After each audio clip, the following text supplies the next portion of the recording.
Squid Game, a show that once had a unity of people's trust and awe, has now turned into one of the most controversial shows of this decade. Now you might be asking, why are you so late to this? Well, let's just say I had no interest in making this video until I sat on it for enough time. After my brutal cliffhanger out at the end of my previous video about the Frontman, I finally put together the rest of the pieces to explain everything we knew about him from the previous season and connected the dots on why he did everything he did. This video will actually consist of my previous Frontman video, so don't worry about trying to find that one because I don't want to make you do any homework for this one. Part 1 will consist of how to write an unpredictable villain, and part 2 will consist on how to write an understandable villain, as there are some character moments that really enlighten what this show has to offer, even though those moments are as short as 20 seconds. If you just want to see part 2, click on this timestamp that's on the screen, and if you don't, then just keep watching. So let's get into how Squid Game Season 2 teaches us how to write an unpredictable villain.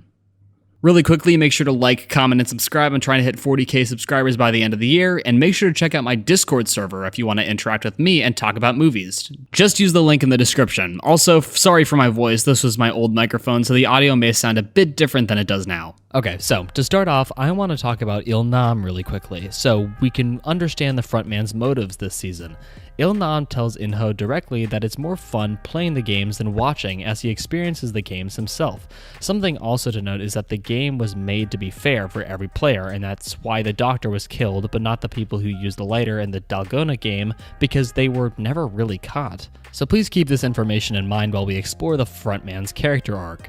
Now, as you know, 001 is actually the Frontman disguised as a player who votes yes to continue playing the games at the end of episode 3. It's a shocking reveal because they tease his face multiple times in the episode, although the episode cuts and we are only left with the idea of what he's actually doing down there. And an average thought would be either he's trying to sabotage Gi-hoon by combating the unfair advantage that he has with the reciprocate advantage of Frontman keeping him on a leash.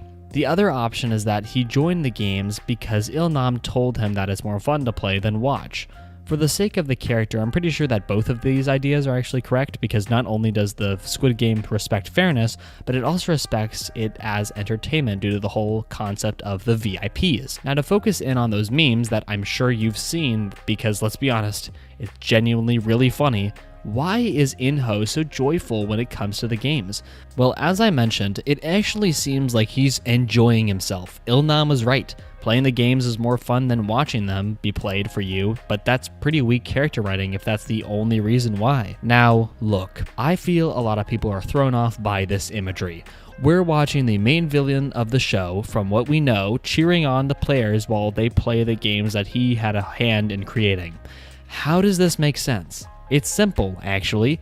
Now, something that is constantly repeated during the games is that fairness is something they respect, and with fairness comes reinforcing the idea that the guards and the Frontman are not wishing for all of these people to die, but in some ways seems to be putting these people in these situations as an experiment of selfishness and greed among the poor.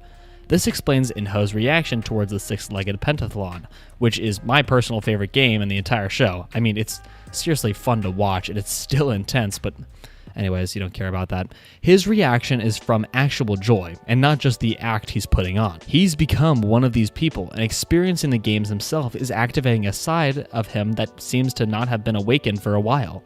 He wants these people to succeed. It establishes a certain hope in the world that these people can use teamwork in order to solve their problems compared to the others who kept bad-mouthing each other, which in the end only made them lose. He's not acting excited or happy for these people, but he actually is excited and happy because the game is being played through teamwork, which is how it's supposed to be played instead of hate and pressure. This explains why he also decides to vote no the next time, because he actually now understands and starts to sympathize with the players, even though he still wants to prove Gi-hoon wrong, which you can understand with my previous Squid Game video, if you want to go check that out, obviously. Something interesting is the one time that In-ho actually slips up is during the Mingle game, which has one of the most earworm songs I've ever heard in my life. When In-ho goes into the room, he reveals his true colors and breaks the person's neck, which although the audience knows In-ho is a bad person, it helps you kind of see the literal blood he has on his hands, which goes hand in hand with reminding the audience, just in case they forgot, that In-ho is the Frontman and that something is going on and we don't know about that just yet. Up to this point, In-ho has been able to capture the attention of the audience. Am I wrong? Due to the seemingly deceptive face he's putting on. It's pretty interesting to see such a work that holds onto this narrative until the final moment. I mean, when all the others start shooting at the guards, it takes In-ho so long to switch sides and eliminate the enemy that he's been working with for the past 4 episodes. A lot of people have asked, why didn't In-ho just switch sides when they were attacking his guards? He had a weapon and he had a reason to switch sides, so why didn't he? Well, you see, this is what we like to call good character writing. Now, the season has focused on Gi-hun and his goals on returning to the Squid Game. There are many explanations, but my personal favorite and the only one I've talked about last time is the hero lens that the show took. You see, Gi-hun doesn't consider himself a hero, but the frontman believes the actions he is taking are in the way of how a hero would act, and throughout the season, In-ho has been there to keep Gi-hun on a leash, but giving him room to think he holds all the power because that's the point he's trying to make. In-ho switching up at the last possible second and faking his death is what is going to send his message sky high for Gi-hun to understand fully. In-ho brought Gi-hun up to this point so he can prove to him through all the actions he's tried to do that he's right, and not by killing him, but by killing his best friend from the outside. It shows the audience that In-ho was one step ahead of Gi-hun the whole time, and that he manipulated Gi-hun into believing that he was the hero when there is no such thing as one, and no amount of yelling and brooding he does will make his outcome any less than pathetic. Now, this next part is going to shock you, because after all of this lead up to the ending, where we fully understand his character, I finally have an answer for all of you. We don't know his full motive directly. Welp, I joked about it earlier, but now it's time to get into the answer to why his motives are the way they are. And surprisingly, Squid Game Season 3 teaches us how to write an understandable villain.